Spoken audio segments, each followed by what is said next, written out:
The projector hums, my latest AI prototype glowing on the screen, when Vanessa's voice slices through the room like a blade. Gideon, you're done here. My pulse spikes, not from fear, but from the secret I'm about to unleash. I'm Gideon Holt, Vice President of Product Development, standing in the middle of a packed conference room. My team's eyes dart between me and Vanessa Klein, our CEO, whose tailored suit and cold smirk scream control. She strides to the front, heels clicking, and slams a folder onto the table. The sound echoes, deliberate, meant to rattle. It doesn't.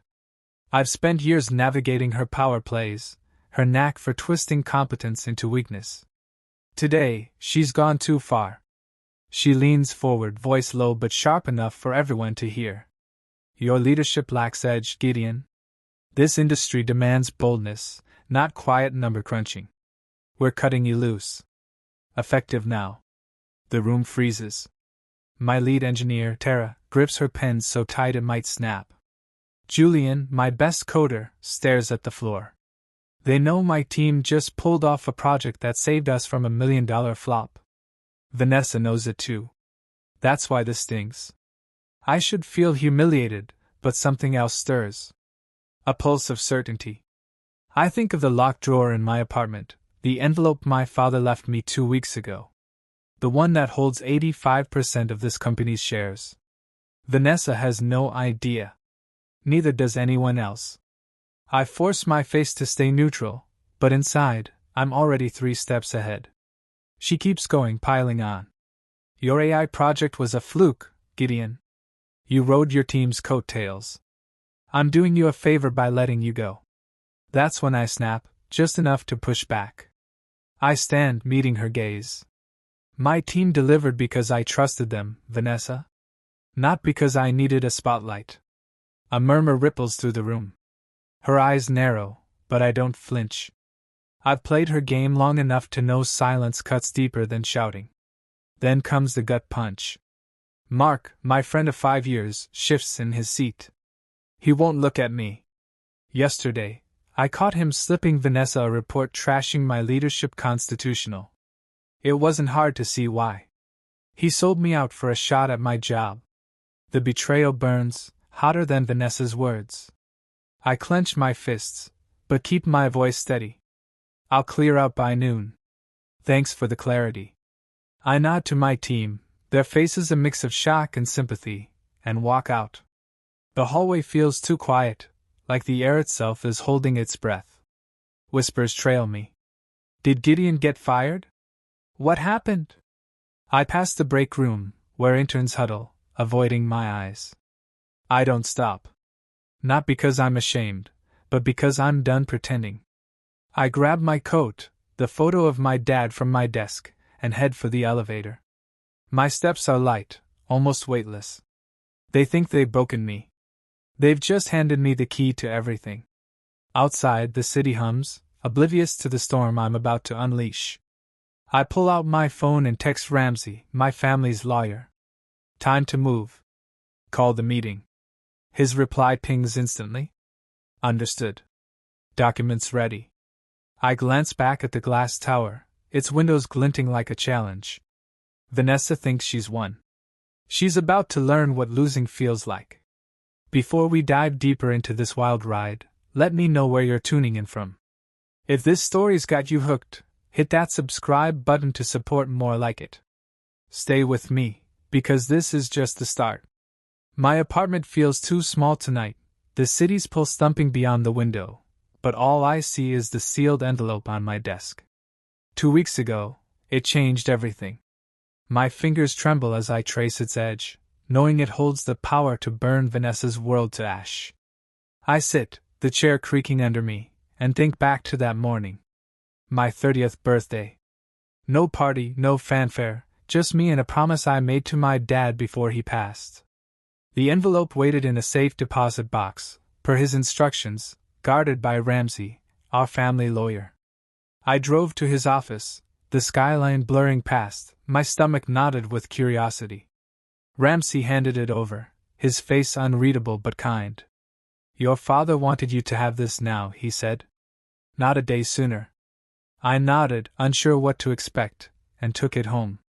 Alone, with sunlight spilling across my hardwood floor, I broke the seal.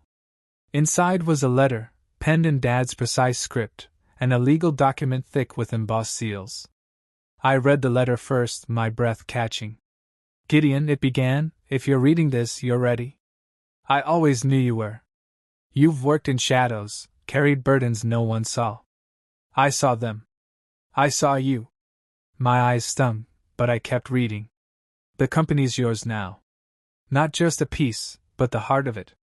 Use it wisely. I flipped to the document, my hands unsteady. It was a trust agreement. Clean, airtight, transferring 85% of the company's shares to me, effective the moment I turned 30. I read it twice, then again, the numbers searing into my mind. I wasn't just a vice president. I was the majority owner. The weight of it hit me like a wave. Power, raw and quiet, coursed through me, but so did doubt.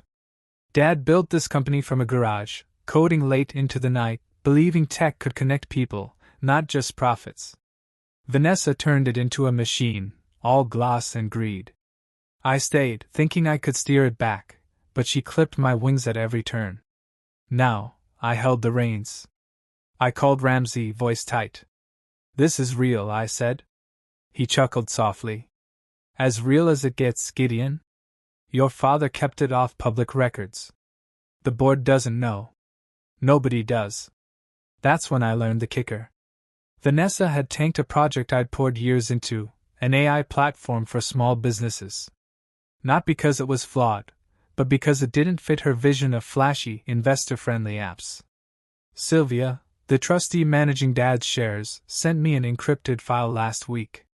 It showed Vanessa rerouting funds from my project to her pet initiatives, leaving my team scrambling. The betrayal cut deeper than I expected, a blade twisting in my gut.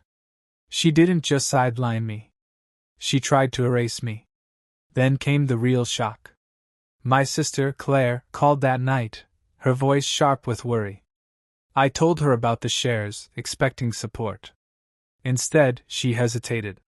Gideon, Vanessa's ruthless, she said. You're steady, but are you tough enough for this fight? Her words landed like a punch. Claire, who'd watched me grind through Dad's company for a decade, doubted me. I stared at the ceiling after we hung up, anger simmering. Not at her, but at myself. Had I let Vanessa's shadow loom too long? I pushed the thought down, hard. Doubt could wait. I had work to do. I met Ramsey the next day in a dimly lit cafe, far from the office. He slid a folder across the table, his eyes steady. Shareholder meeting protocols, he said. We can call it whenever you're ready. I opened it, scanning the steps to summon the board. My fingers tightened around the pages. Vanessa thought she'd buried me. She'd handed me a shovel instead. I looked up, voice low. Let's start drafting. I'm not waiting anymore.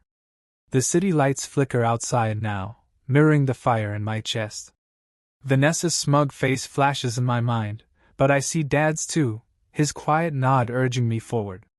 I'm not just fighting for me. I'm fighting for what he built, for the team she crushed, for the truth she'll never see coming. The coffee shop's hum fades as I stare at the laptop screen, numbers glaring back like a battle plan.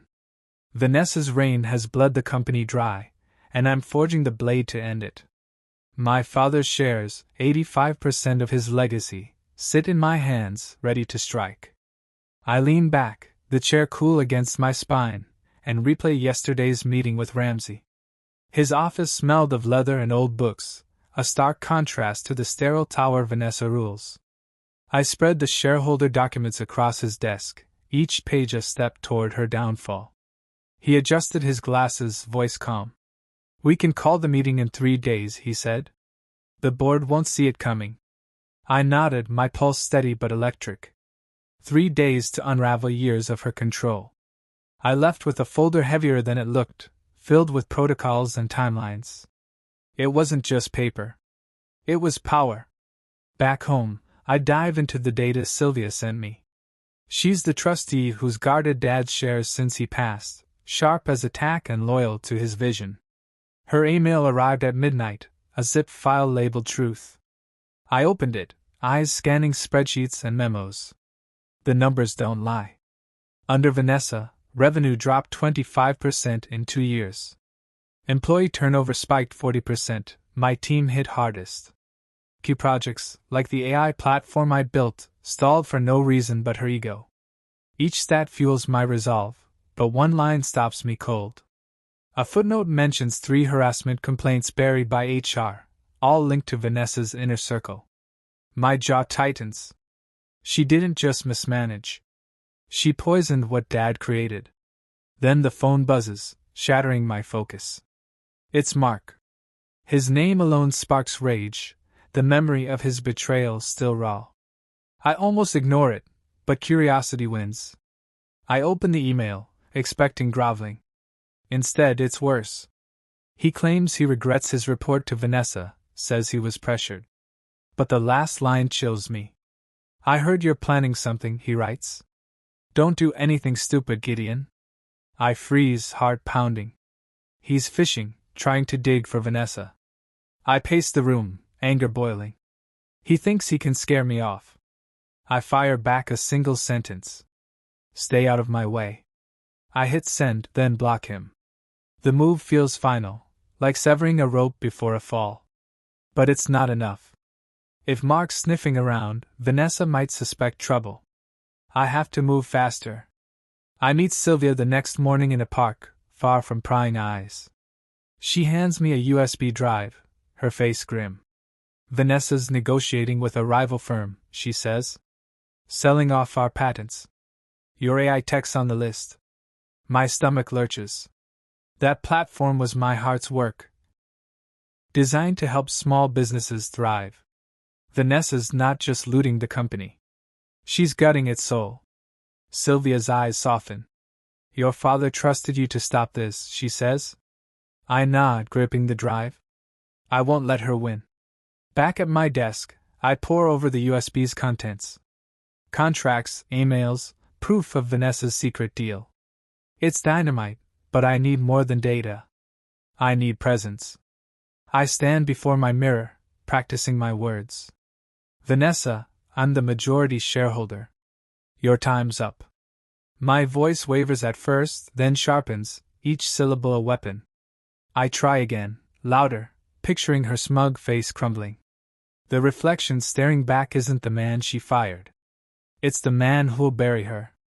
I call Ramsey late, the city dark outside. Finalize the notice, I say. Serve it tomorrow. He pauses, then agrees. Once it's out, there's no turning back, he says. I smile, cold and certain. Good. I hang up, my gaze drifting to Dad's photo on the shelf. He's smiling, standing by the company's first server, the one he built with his own hands. I touch the frame, a silent vow. This isn't revenge. It's justice. The board will get the notice at dawn. Vanessa will think it's a routine meeting. She'll walk in blind, her empire already crumbling. I close my laptop, the screen's glow fading to black.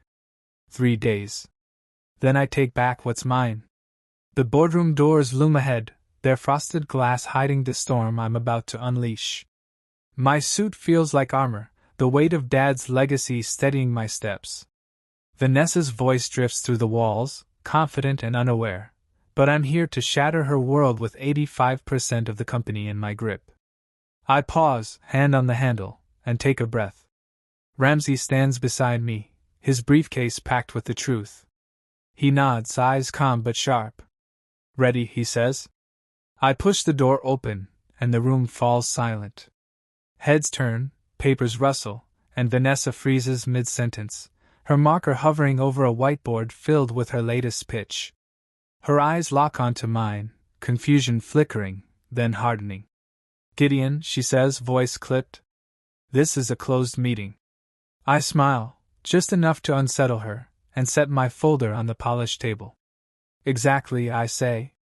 That's why I'm here. I walk to the head of the table, every step deliberate, and slide the ownership documents forward. I'm not here as vice president, I say. I'm here as the majority shareholder. 85% of the company, transferred to me through my father's trust. The air shifts, heavy with disbelief. Board members lean forward, some grabbing the papers, others staring like I've grown a second head. Mr. Pierce, a gray-haired veteran who knew Dad, scans the top page and adjusts his glasses, his face unreadable. Vanessa laughs, short and brittle. "This is nonsense," she says. "You expect us to believe this?" I don't blink. Ramsey hands the board secretary a notarized certificate, its seals gleaming under the lights.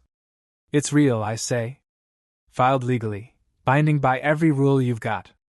I open my second folder, spreading reports across the table. "Let's talk about your leadership, Vanessa. Revenue down 25%. Turnover up 40%. 3 harassment complaints swept under the rug." I pause, letting the numbers sink in. "And a secret deal to sell our patents to a rival, including my AI platform." The board stirs, whispers rising. Pierce looks at Vanessa, his brow furrowed. She grips the table, knuckles white, but her voice stays sharp. "You're spinning lies, Gideon. This is a pathetic grab for attention. I expected her to fight, but not like this." She steps forward, pointing at me. "He's been undermining me for years," she says. "His projects failed, his team faltered, and now he's faking documents to steal control." My pulse spikes, anger flaring, but I hold my ground. The board's eyes dart between us, doubt creeping in. Then comes the twist I didn't see coming. Mess. Carter, a board member loyal to Vanessa, stands, her voice smooth but venomous. "I've reviewed the trust records," she says. "There's a clause that could nullify unregistered transfers. This claim might be invalid." The room tilts, murmurs erupting. Vanessa's smirk returns, faint but triumphant. My heart pounds, but Ramsey steps in, calm as steel. He slides a new document forward. "The trust was registered last week," he says. "Fully compliant, witnessed, and ironclad." Carter's face pales as she scans it, her gambit crumbling.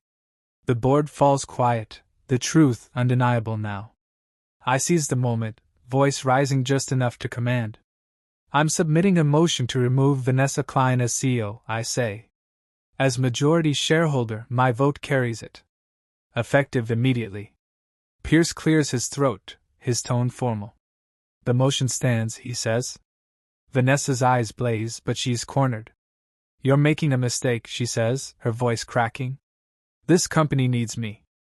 I meet her gaze, unflinching. "It needed you gone years ago," I say. She grabs her bag, face a mask of fury, and storms out. The door slams, echoing like a gunshot. She doesn't look powerful anymore. She looks broken. I exhale, the room steadying around me. The board watches, waiting. "This isn't about me," I say. "It's about the people who've carried this company, the ones you ignored. We're building something better, starting now." Pierce nods, a faint smile breaking through. "Welcome to the chair, Gideon," he says. I sit, the weight of the moment settling over me. Not victory, but responsibility. Dad's company is mine again, and I won't let it slip. Vanessa's footsteps fade down the hall, but I know this isn't over. Not yet. The board's eyes are on me, and the real work begins now. I close the folder, my father's face flashing in my mind. I'm ready. The CEO's office feels too big, its empty desk staring back like a challenge. I stand at the window, the city sprawling below, and feel Dad's legacy pulsing through me. Vanessa's gone, but her shadow lingers, and I'm rebuilding this company from its bones. I don't move in right away. Symbols can wait. Instead, I walk the floors, my sneakers quiet on the carpet, and listen. The office hums with unease, desks half empty, faces wary. Vanessa's reign left scars, and trust doesn't heal overnight. I call an all-hands meeting in the atrium, the same space where she once flaunted hollow winds. Hundreds gather, their murmurs soft but heavy. I step to the center, no notes, just truth. "I was fired last week," I say, voice steady. "Told I didn't belong." A few gasp, Others nod, recognizing the sting of her axe. But I'm here now, I add, because this company is ours, not hers. I see Tara, my lead designer, wipe her eyes. Julian, my coder, straightens, hope flickering. They're listening, and I'm not letting them down. I spend days meeting everyone. Engineers share ideas Vanessa killed. Assistants reveal her petty demands. Interns confess they feared speaking up. I take notes, every word fuel for change. But trouble brews fast. A group of mid-level managers, Vanessa's old allies, push back. They're led by Greg, a slick operations guy who thrived under her. I catch them in a huddle, delaying a cloud platform launch I greenlit. Greg smirks when I approach, his voice oily. We're just being thorough, he says. Things worked fine before you. My gut twists, anger rising. He's testing me, banking on my inexperience. I call an emergency meeting, the team packed in the conference room. I lay out the platform's timeline, then turn to Greg. You're holding us back, I say. You're out. His face reddens, but he leaves, followed by two others. The room exhales, tension breaking. I've drawn a line, and it feels right. I move to rebuild. I promote Tara to Director of Design, a role she's earned through years of brilliance Vanessa ignored. She blinks, stunned, then grins, her sketches already shaping our next app. I track down Julian, who quit after Vanessa sidelined him. I find him at a diner, coding on a laptop. Come back, I say. Lead the engineering team. He hesitates, then shakes my hand, eyes bright. We're not just hiring talent. We're giving it wings. The real shift comes with Team Forward, a program I launched to reward ideas, no matter who they come from. I announce it in a packed cafeteria, posters up, suggestion boxes everywhere. A junior analyst pitches a security patch that saves us millions. A receptionist suggests a client portal Vanessa scrapped. I fund them both, and the office buzzes, laughter spilling from break rooms again. Desks bloom with photos, plants, life. People stay late not from fear, but passion. Then a spark. Tara shows me the AI platform Vanessa buried, now revived. I pour resources into it, and weeks later, it wins an industry award, our name splashed across tech blogs. The victory feels personal, a middle finger to Vanessa's ghost. But trouble isn't done. I find an email leak, proof Greg's group tried to sabotage the platform before they left, feeding specs to a competitor. I meet the board that night, my voice firm. We're tightening security, I say. No one undermines us again. They nod, Pierce clapping my shoulder. You're your father's son, he says. I swallow hard, the words heavier than praise. I walk the halls late, the office quiet but warm. A whiteboard catches my eye, scribbled with marker. Gideon's back. 3 words, simple but seismic. I linger, chest tight. They don't just see a boss. They see hope. I return to the CEO's office, finally ready, and set Dad's photo on the desk. Not a trophy, but a reminder. This isn't my company. It's ours. The city glitters outside, alive with possibility. I open my laptop, new projects waiting. Vanessa's shadow fades, replaced by voices I've lifted, ideas I've freed. I'm not done fighting.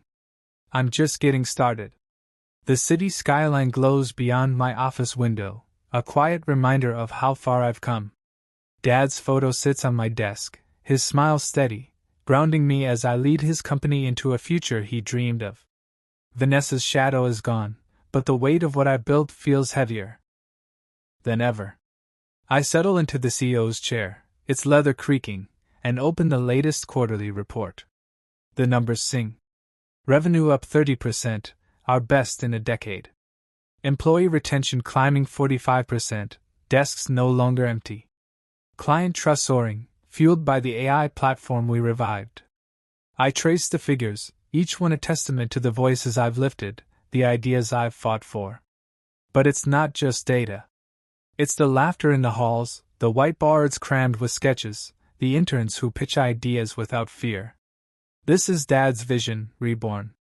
I walk to a board meeting, my steps lighter now. The room feels different, alive with new faces. Half the board is women, their questions sharp, their vision bold. Younger members challenge old habits, pushing us to innovate. I present our roadmap, a plan to expand the AI platform globally, and they lean in, engaged, trusting. Ms. Larson, a tech strategist, nods approval. Your father would be proud, she says. I pause, throat tight, and thank her. The words land deeper than I expect, like Dad's hand on my shoulder, guiding me still. But peace doesn't come easy. A late-night email jolts me awake, its sender anonymous. I open it, heart racing, and find a screenshot from an industry forum. Vanessa's name surfaces, tied to a fraud probe at her new venture. She'd landed a consulting gig, leveraging her old CEO title, but the cracks showed fast. Clients dropped her, citing mismanagement, echoes of her time here. The email includes a note. You did the right thing, it says. I stare at the screen, a chill running through me. Someone's watching, someone who knows what I did. I delete it, but the unease lingers, a reminder that power draws eyes. The next morning, I find a handwritten letter slipped under my door, no stamp, no address. My pulse spikes as I unfold it. It's from Mia, an intern who left last month. She writes about Team Forward, how it gave her courage to code her first app, now live on app stores. Your belief in me changed everything, she says. I sit, the letter trembling in my hands, and feel tears prick my eyes. Not for me, but for her, for all of them. This is why I fought, why I stayed. I walk the office later, sunlight streaming through windows. Tara's team huddles over designs, Julian's coders debug with coffee-fueled grins. In the break room, someone's taped a thank you note to the fridge, signed by the cleaning crew. I stop, chest warm. This isn't just a company. It's a home. I've learned patience isn't weakness, but a fire that burns slow and true. Vanessa saw my silence as failure, but it was my strength, letting me wait for the right moment. Real power isn't shouting loudest. It's building something that lasts, lifting others as you rise. Vanessa's fall proves it. The probe deepens, her name fading from boardrooms, a cautionary tale in tech circles. I don't gloat. I focus forward, on the people who matter. I close my laptop, Dad's photo catching the light. I'm not just his son anymore. I'm the man who carried his dream further than he ever imagined. This journey's been wild, and I'm grateful you've stuck with me. Let me know how this ending hits you, satisfied or shocked, in the comments below. If you want more stories like this, give us a like and subscribe for the next adventure. Thanks for being here. See you soon.